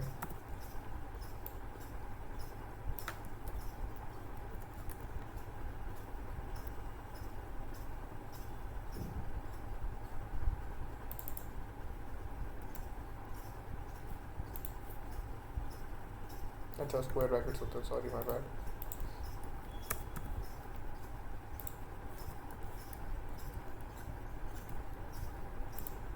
ठीक है, तो ऐसे उसने स्टेट वेरिएबल स्टेट डिक्लेयर कर दी, और अगर मुझे स्टेट को चेंज करना है तो मैं ऐसे नहीं कर सकता रिएक्ट में कि जाके var 1 को मैंने कह दिया कि var 1 इज इक्वल्स टू 10 2 कर दिया, तो ये मुझे बोल देगा नहीं भाई तुम ऐसे मत करो, इससे ना क्या होगा, कर सकते हो but it is an legal way of changing the value in React. उसका अगर मुझे वैल्यू चेंज करनी है किसी तरीके से किसी फंक्शन में, तो मुझे क्या करना पड़ेगा, मुझे यूज़ करना पड़ेगा set var is equals to 3, या जो भी वैल्यू देनी है, ठीक है। तो ऐसे करना पड़ेगा। तो एक चीज़ छोटी सी करके देख लेते हैं, हम बटन पे लगा देते हैं चीज़। हम कहते हैं कि बटन के क्लिक पे set var is equals to 3, save कर देते हैं। क्या कह रहा है रिएक्ट में कनेक्ट लूप, अरे भाई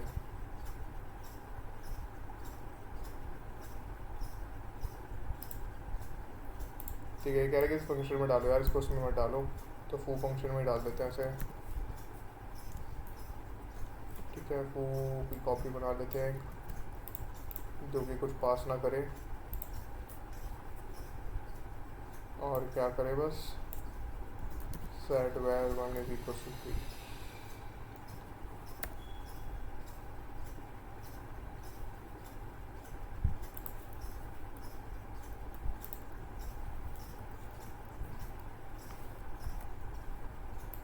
ठीक है, तो मैंने जैसे इस बटन पर क्लिक करा, इसने फू1 क्वेश्चन फू को क्लिक करा और उसने सेट वैल्यू 3 कर दी। अगर मैं फिर से करूँ तो ठीक है। अब इसका एक और चीज़ कर लेता है, इसको ना 3 की जगह इनिशियली वैल्यूज़ को कुछ इंटीजर दे देता है, 1 दे देता है, और बोलते हैं कि set value var 1 plus plus. I think JS में प्लस प्लस अलाउड नहीं है, बट लेट्स सी। हाँ, प्लस प्लस अलाउड नहीं है, प्लस इक्वल्स टू 1, ठीक है। सेव करा,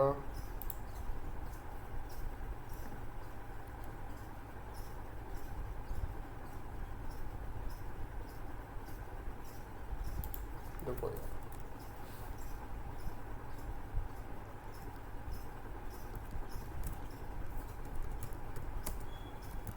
कंसोल डॉट लॉग करते हैं,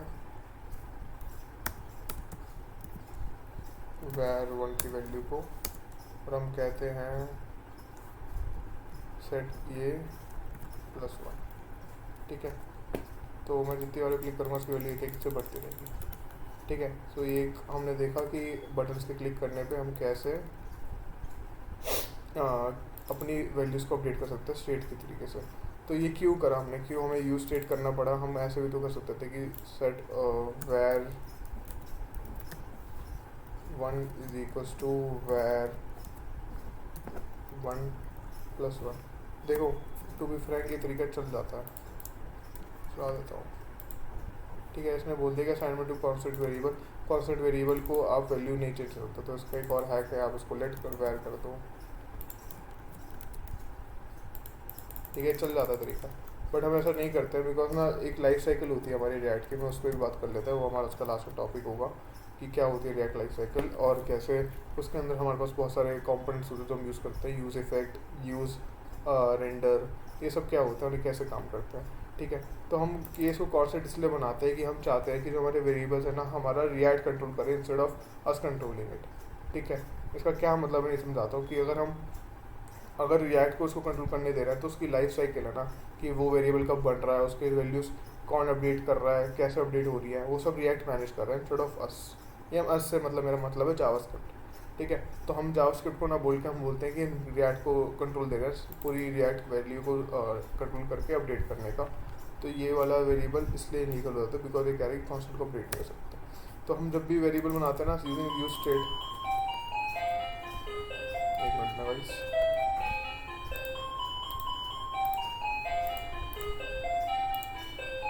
खुला हुआ है, खुला हुआ है, खुला हुआ है, खोलो, खुला हुआ है,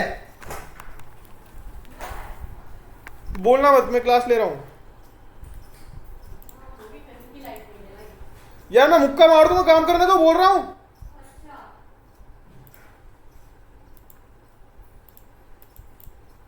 हेलो, हाँ सॉरी फॉर दैट गाइस। सो हाँ, मैंने क्या बताया, हम रिएक्ट को एक्सेस देते हैं कि how react you manage the variables की लाइफ साइकिल, कैसे वेरिएबल बनेगा, कैसे वेरिएबल के सेट होगी वैल्यू, कैसे वेरिएबल डिस्ट्रॉय होगा, ये सब हम रिएक्ट के ऊपर छोड़ देते हैं instead of us controlling it. तो इससे क्या रहेगा कि जब भी हम एक वैल्यू को दूसरे पेज पे लेके जा रहे हैं, एक वैल्यू को तीसरे चौथे पेज पे लेके जा रहे हो, रिएक्ट के थ्रू मैनेज हो रही है इंस्टेड ऑफ जावास्क्रिप्ट। तो उससे डिस्क्रिपेंसी नहीं आती है वैल्यूज़ में बेसिकली। एक वैल्यू को अपडेट करने के लिए एक ही फंक्शन है सेट वेरिएबल, हमें अपडेट करने तो हम इसी के थ्रू करेंगे कि, और या रिएक्ट में किसी चाइल्ड कॉम्पोनेंट में जाके इसको रीअपडेट कर रहे हैं तो हम इसी फंक्शन के थ्रू रीअपडेट करेंगे। तो उससे एक वैल्यू को एक ही अपडेटर होगा ना, तो उससे फ़ायदा क्या है कि डेटा की कंसिस्टेंसी बनी रहेगी। ऐसा नहीं होगा कि दो वैल्यू को अपडेट करने के लिए एक चाइल्ड में अपडेट हो रही है, पेरेंट में अपडेट हो रही है, दोनों को अपडेट होने की वजह से एक तीसरी वैल्यू बन के आ रही है। तो उसको ओवरकम करने के लिए हम ये यूज स्टेट करते हैं। हमने जल्दी से रिएक्ट की लाइफ साइकिल और पढ़ लेते हैं। व्हाट इज रिएक्ट की लाइफ साइकिल। तो 20 का चमक रहा है, इसका एक पूरा ग्राफ होता है, लाइक हर चीज़ की एक लाइफ साइकिल दिखाते हैं। जैसे कि आपने बी टेक में भी कैसे हमारे रेंडरिंग होती है पिक्सल्स की, उसकी एक लाइफ साइकिल होती है, वैसे हमारे कंपोनेंट्स की भी एक लाइफ साइकिल होती है। उसमें 3 फेज होते हैं, माउंटिंग, अपडेटिंग एंड अनमाउंटिंग। ठीक है, जब भी कोई कंपोनेंट हम लेते हैं उसको हमें स्क्रीन पे माउंट कर दिखाने से पहले उसको हमें अपने रिएक्ट के कंपोनेंट्स के अंदर माउंट करना होता है। तो उसका मैं एक बार कुछ ग्राफ होगा दिखाता हूँ।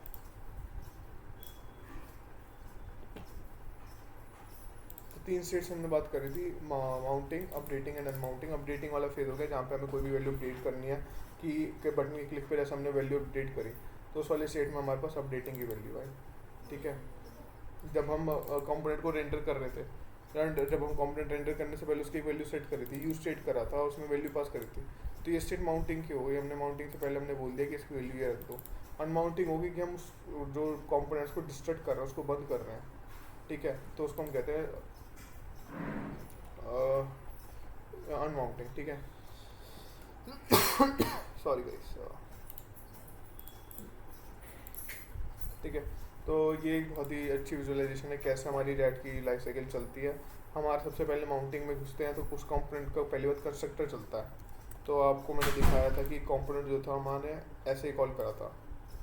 ठीक है, कंपोनेंट 1, तो ये इसका कंस्ट्रक्टर था जो मैंने कॉल करा था।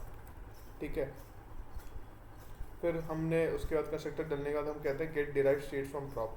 तो जितनी भी प्रॉप में हमने वैल्यूज सेट करी होती है ना, जो हमने यहाँ कंस्ट्रक्टर में प्रॉप पास किया था, प्रॉप, तो उसके बाद ये वैल्यूज हम सारी फेच करके लाते हैं। कि अगर हम इस पेज का कंपोनेंट का एग्जांपल लेते हैं तो ये हमने कंपोनेंट है, कंपोनेंट के अंदर हमारा प्रॉप है, प्रॉप को फेच करके लाता है कि ये सारे प्रॉप्स हमारे पास लेके आओ। देन इट्स, इसके बाद 2 ऑप्शन होते हैं रेंडर करने के या शूट कंपोनेंट अपडेट के। तो ये चेक करता है कि कंपोनेंट जो है उसको अपडेट करना है या रीरेंडर करना है। ठीक है, रीरेंडर का मतलब होता है कि रेंडर करना है या अपडेट करना। अपडेट का मतलब है कि एक छोटी सी वैल्यू जाके अपडेट कर दी, जैसे कि एक बॉक्स में जाके एक वैल्यू या एक डिव के अंदर जाके एक छोटी सी वैल्यू अपडेट करनी है, पूरा कंपोनेंट रीरेंडर करना है। तो रीरेंडर करते वक्त हमें क्या करना होता है कि पूरा डिस्ट्रक्ट होता है, देन वापस कंपोनेंट रीरेंडर करते हैं। अपडेट में क्या होता है कि जस्ट छोटी सी वैल्यू जाके अपडेट करके आ जाते हैं। ठीक है, ठीक है, फिर आता है pre commit phase, that is like can be did by DOM. So rendering phase इतना हो गया। उसके बाद आता है कमिटमेंट फेज की, अब कमिट हो गया, अब ये रेंडर होता रहेगा, दिखता रहेगा। ठीक है, तो उसके अंदर हम कहते हैं कि स्नैपशॉट होता है। स्नैपशॉट होता है एक वर्जन होता है हमारा बिल्ड का, वो बिल्ड अपडेट होने से पहले हम यूआई में फेंक देते हैं। तो फॉर एग्जांपल मैं इसमें दिखाता हूँ अपना कोड का, क्या इंस्पेक्ट करते हैं, कोड देखते हैं इसका हमारे कहाँ पे है। हेड मिनी बॉडी में जाते हैं, फिर में जाते हैं। ठीक है, तो ये जो है हमारा कोड है, ये सारी वैल्यूज हैं। इस बिल्ड को इसने भेजा हमारे पास यूआई पे, तो HTML फॉर्म में भेजा। तो ये हमारा कौन सा फेज हो गया, स्नैपशॉट भेजने का फेज हो गया, और रिएक्ट अपडेट करते हैं डॉम को। ठीक है, अब इसमें हमारे पास 3 स्टेट्स आ जाती है। स्नैपशॉट का मतलब वही हो गया कि हम इसमें पूरा बिल्ड का एक वर्जन बना के भेज देते हैं ब्राउज़र को, ब्राउज़र उसको रेंडर कर देता है और एक स्नैपशॉट वर्जन बना लेता है कि ये 0.0.0.1 वर्जन है। अब अगर कुछ आएगा तो नया अपडेट होगा 0.0.0.2 बनेगा और री रेंडर होगा या अपडेट होगा, वो हमारा रिएक्ट का डॉम डिसाइड करता है। ठीक है, फिर उसके बाद हमारे पास हर लिसनर का एक हमने कंस्ट्रक्टर बना रखा है, component did mount, then component did mount, ये सेम हो गया, चलो ठीक है, कंपोनेंट विल माउंट। ठीक है, तो हमारे पास अब थोड़ी चीज़ डिफिकल्ट हो जाती है। अगर हम क्लास में जाएंगे तो हमें डिफरेंट फंक्शंस यूज़ करने पड़ेंगे, अगर हम फंक्शन कॉम्पोनेंट्स बनाएंगे तो हमें डिफरेंट फंक्शन यूज़ करने पड़ेंगे। ठीक है, तो ये लाइफ साइकिल में क्या है, पहले में माउंट होगा, माउंट के बाद फिर हमारा अपडेटिंग फेज़ होगा, अपडेटिंग फेज़ में हम जाके चेक करते रहेंगे। तो हमारे जो कंपोनेंट्स होते हैं रिएक्ट के एक्चुअली क्या है, ये बार बार रिफ्रेश हो रहे होते हैं बहुत हाई फास्ट रेट पर, हमें दिख नहीं रहे होते हैं। ये हर 1 सेकंड या 2 सेकंड में अपने आप को खुद ही रिफ्रेश कर रहे होते हैं। इतने फास्ट फेस पे हो रहे हो हमें दिख नहीं रहे होते, बट हाँ ये हो रहे होते हैं। जब आप कोई बड़ी एप्लीकेशन या कोई ग्राफ बेस्ड एप्लीकेशन बनाओगे तो आपको दिखेगा वो रिफ्रेश होता हुआ, री रेंडर होता हुआ। जब लाइक हमारे डेटा पॉइंट्स है लाइक 1-2 मिलियन पे होंगे और हम उसको री रेंडर कर रहे होंगे, तो स्पेस में हमारा सिस्टम थोड़ा स्लो जाता है और हमें दिखने लग जाता है कि बहुत बढ़िया गाने चला दो एंड डीजे बजा दो, बंद करो। हाँ सो या तो mounting phase, updating phase and mounting phase. अब इसके बारे में ना हम तो बात बता रहा था कि थोड़ी चीज़ें डिफरेंट हो जाती है for class based component and for function based component. तो अगर हम क्लास बेस्ड कंपोनेंट में है ना, तो हमें यूज़ करना पड़ते हैं फंक्शंस लाइक यूज इफेक्ट, ठीक है। और इस फंक्शन को यूज़ करके हम बहुत सारी चीज़ें अचीव कर सकते हैं। एक्चुअली यूज इफेक्ट एक फंक्शन है जो हम बता देते हैं कि use effect on this particular value, जो कि हमारी एक स्टेट है, जैसे कि वैर एक स्टेट है, और जब भी ये स्टेट अपडेट होगी ना, तो हमारा कंपोनेंट का लॉजिक जो हम चलाने जा रहे हैं यूज इफेक्ट में वो चल जाता है। फॉर एग्जांपल मैं देखना चाहता हूँ कि एक पर्टिकुलर वैल्यू है टेम्परेचर। अब वो टेम्परेचर एक वैल्यू हमारे पास कोड में पड़ी है और मैं बोलता हूँ कि वो वैल्यू जब भी चेंज होगी हमारा ग्राफ अप या डाउन जाए, बेसिकली उनकी ग्राफ अप डाउन या एरो अप या डाउन जाए on the base of the value. या स्टॉक्स का कुछ हो गया कि स्टॉक की एक वैल्यू है मेरे पास, से मैंने एक बैकएंड पे कॉल मार रखी है, बैकएंड से मेरे पास रिस्पॉन्स आता रहता है, उस रिस्पॉन्स को मैंने बोल दिया var1 या value stock 1। On the basis of that मेरा ग्राफ अप या डाउन जाए और एक अप और डाउन की एरो बन जाए, तो उसके लिए मुझे यूज इफेक्ट करना पड़ेगा। और ये एक पार्ट है हमारा what we say life cycle of our what we say React, और ये हमारे लाइफ साइकिल के साथ पैरेलली टाइम में होकर चलता है, ठीक है। तो एक चीज़ करके देख लेते हैं। एक चीज़ मैं पहले आपको बता दूँ, क्लास कॉम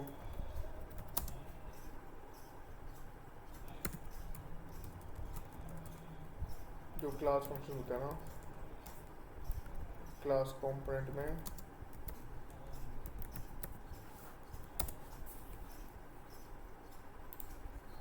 उनके मेथड्स अलग होते हैं, मैं दिखा देता हूँ, बन जाएंगे आराम से, कहीं भी पता सुन होनी चाहिए।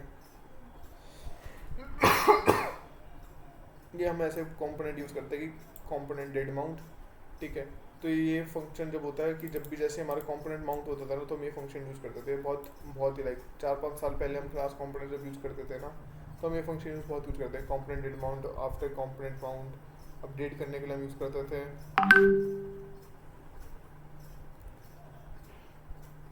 ठीक है, ये हो गया। एक और हाँ, कंपोनेंट विल अपडेट ये फंक्शन होता था।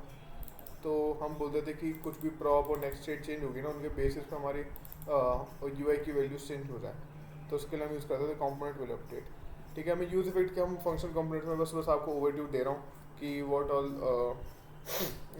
क्लास कंपोनेंट में हमारे पास कौन कौन से कहते हैं लाइफ साइकिल्स के मेथड्स होते थे हमारे पास। कंपोनेंट डेट अपडेट हो गया, जैसे कि कंपोनेंट अपडेट हुआ है कि नहीं, उस बेसिस पे काम करूँ। तो ये मतलब बहुत ही लाइक पुराना लाइक आइडियोलॉजी के बेसिस पे बनाया था। एक ग्राफ होना चाहिए, इसका कुछ है नहीं है, ठीक है। तो किसी को पढ़ना तो पढ़ सकता है कि क्लास कंपोनेंट की लाइफ साइकिल कैसे चलती है। फंक्शनल कंपोनेंट्स के हम पढ़ ही रहे हैं यूज इफेक्ट की तरह। मेरी मैंने जो बताई थी अपनी उसकी थी क्लास कंपोनेंट्स की, मतलब बेसिकली सेम ही होती है, but way of operating is different. तो हम यूज इफेक्ट पेपर करके देख लेते हैं ए क्लास ऑपरेशन।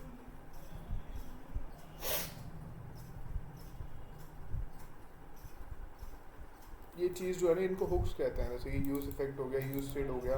हम इसमें क्या है, हम वैल्यू को एक कहने मतलब एक चीज़ से कपल कर देते हैं, हुक कर देते हैं। जैसे कि हमने एक वेरिएबल को हमने हुक कर दिया with the function use state, ठीक है। तो अब हमें जब भी वैल्यू अपडेट करनी, कुछ भी वैल्यू अपडेट करने के लिए हम उस हुक को यूज़ करेंगे, हुक से पुल करके वैल्यू लाएंगे और उससे फेंका करेंगे वैल्यू। सो ऐसे इस कॉन्सेप्ट को हम हुक्स भी कहते हैं, लाइक जितने भी हमारे फंक्शन में ओके। जल्दी से देख लेते हैं हम कैसे कैसे यूज़ कर सकते हैं यूज इफेक्ट। फंक्शन के नीचे काम कर लेता हूँ। यूज़ इफेक्ट, अब हम ना एरो फंक्शन यूज़ करते हैं यूज़ इफेक्ट में। जनरली क्या बेसिकली करते हैं, बिकॉज स्पेशली फंक्शन डिक्लेयर करना is not fruitful for us. अब हम बोल देंगे सेट टाइम आउट। एक अब मैं इस आपको ये दिखाना चाह रहा हूँ कि कैसे ये रिफ्रेश होता है ना टाइमली, कैसे होता है हमारा कंपोनेंट।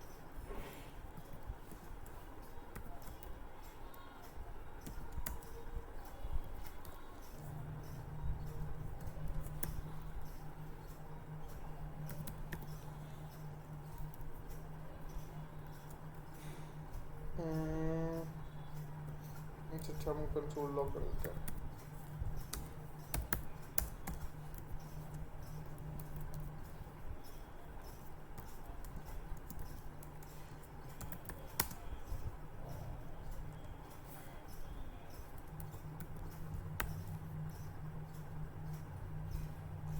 ठीक है, ये मैंने एक सिंपल सा हुक बनाया जो क्या कर रहा है, ये सेट टाइम आउट करता रहेगा और ये चलता रहेगा हर 1 सेकंड में। ठीक है, मैंने एक हुक लगा दिया मेरे कोड में कि ये इफेक्ट यूज़ करना है। इफेक्ट क्या है, एक टाइम आउट बनाना है जो हर 1 सेकंड में मेरी वेर वैल्यू को प्रिंट करता रहेगा। ठीक है, और ये क्या करता है फंक्शन सेट टाइम आउट के बारे में थोड़ा बता देता हूँ। इसको थोड़ी डिस्क्रिप्शन पढ़नी है तो उस पर होवर करेंगे। तो ये कहेंगे कॉल बैक फंक्शन है which is likely to be pros precisely by delay milliseconds. Precisely exact नहीं होता, थोड़ा सा डिले होता है, थोड़ा सा प्रोसेसिंग डिले होता है। तो ये दो वैल्यूज़ लेता है, एक तो कॉल बैक। कॉल बैक का मतलब है एक पीस ऑफ कोड जो उसे कॉल करके पूरा फंक्शन एग्जीक्यूट करना है, बेसिकली एक प्रोसेस काम जो उसको करना होता है। एक सेट ऑफ कोड हम पास करते हैं, और दूसरा होता है मिली सेकेंड्स में नंबर की कितने डिले के बाद ये चलेगा। ठीक है, तो पहला कोड आ गया हमारा, इस यहाँ पे ये कॉल बैक दे दिया हमने से इस फंक्शन को सेट टाइमर को हमने कॉल बैक दिया कि ये पार्ट ऑफ कोड है, और हमने बोला कि डिले ही है 1 सेकेंड का। तो और यूज़ इफेक्ट देखते हैं। तो यूज़ इफेक्ट क्या लेता है, यूज़ इफेक्ट क्या लेता है, इफेक्ट लेता है और उसकी डिपेंडेंसीज लेता है। तो डिपेंडेंसीज में दिखाऊंगा क्या होती है डिपेंडेंसीज, बट पहले हम ये पढ़ लेते हैं।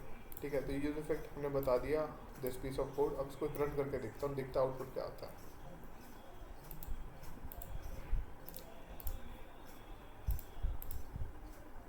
कहाँ गया? ठीक है,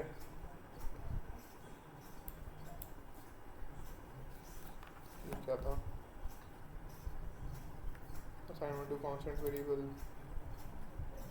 छोड़ो इसको ना हम इसमें ना करके ना कॉम्पोनेंट में डालते हैं। कोड ना हमें जनरली सारी कोडिंग है ना हम ऐप डॉट जेएस पर ज़्यादा छेड़ते नहीं, सारा जितना भी प्रोसेस होता है ना हम जनरली कॉम्पोनेंट्स के अंदर करते हैं। वैर वन डिक्लेयर नहीं है, बहुत ही बढ़िया, वन प्रिंट कर देते हैं और इसमें वो भी ले आते हैं।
According to our code score 1 second में चलना चाहिए था।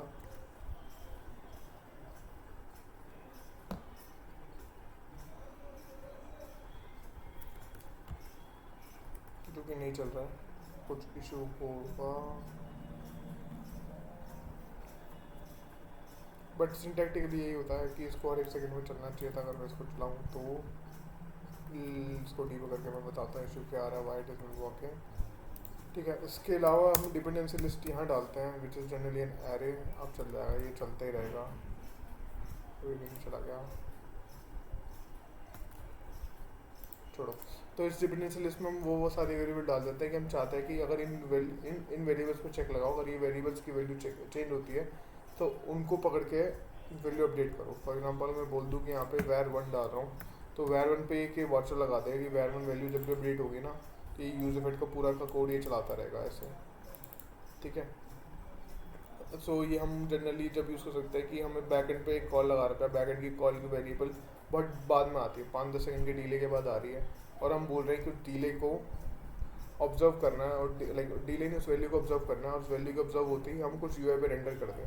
तो हम क्या करेंगे कि उस वेरिएबल को हम यूज स्टेट बनाएंगे यूजिंग यूज स्टेट, ठीक है। उस वैल्यू को हम यहाँ डालेंगे, उस वैल्यू को यहाँ पे हम यूज़ कर लेंगे यूज इफेक्ट में, और इस पर डिपेंडेंसी हो जाएगी। तो जो भी पीस ऑफ कोड है ना अपडेशन का हम यहाँ पे डाल देंगे, ठीक है गाइस। तो ये हमारा हो गया यूज स्टेट कैसे चलता है, ठीक है। Set timeout interval, okay we can use that also. यार ये देखना पड़ेगा कुछ रेंडरिंग का, मे बी सेट इंटरवल या सेट टाइमआउट इंटरवल होना चाहिए ऐसे। इंटरवल तो जेएस में होता है ना,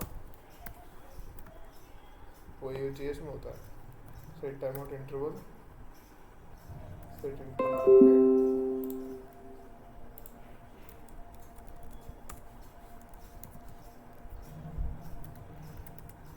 मे भी चल जाए, हाँ देखो ये चल रहा है, बहुत दबा के चल रहा है, बहुत ज़्यादा ही तेज चल रहा है, इसको 100 पे कर देते हैं।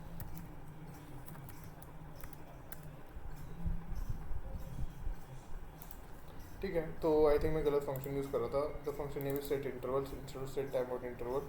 Set time out interval I think उसमें होता है जीएस में, हाँ सेट टाइम आउट, ठीक है। तो ये जीएस में होता है, ये आप देख रहे हो हर एक सेकंड में अपडेट हो रही है वैल्यू।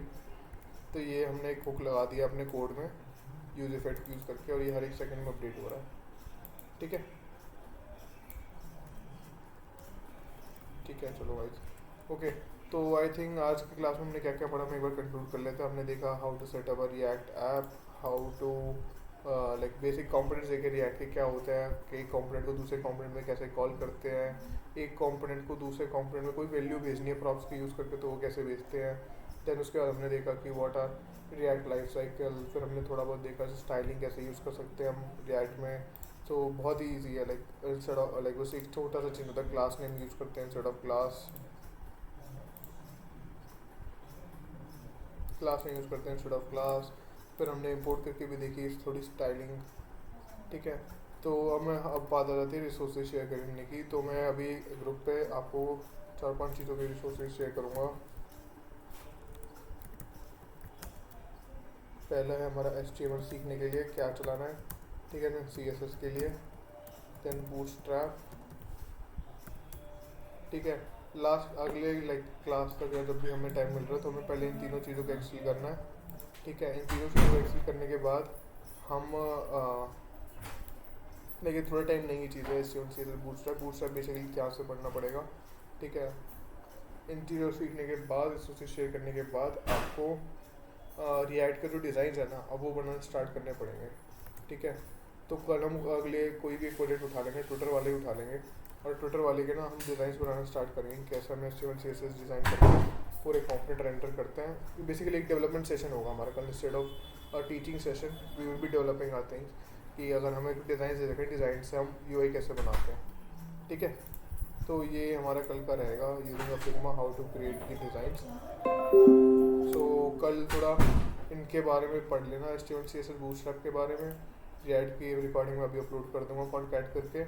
और इसके अलावा व्हाट वाज इट, हाँ अपने जो फिग्मा के डिज़ाइन है वो हैंडी रखना, कल से हम डिज़ाइंस बनाना चालू कर देंगे। So you guys can simulate your work, study new things, work on our previous assignments और what projects we have. And हम लास्ट अगले अगले कल से हम एक्चुअली हमारे पास क्लाइंट्स भी आने स्टार्ट हो गए हैं, तो क्लाइंट्स के जो रिक्वायरमेंट्स हैं उनके हिसाब से भी डिस्कस करके हम अपनी अपस्किलिंग स्टार्ट कर देंगे, ठीक है guys. Any question, any query up to this point, we can address that. Recording में अभी शेयर कर दूंगा आपको सबको।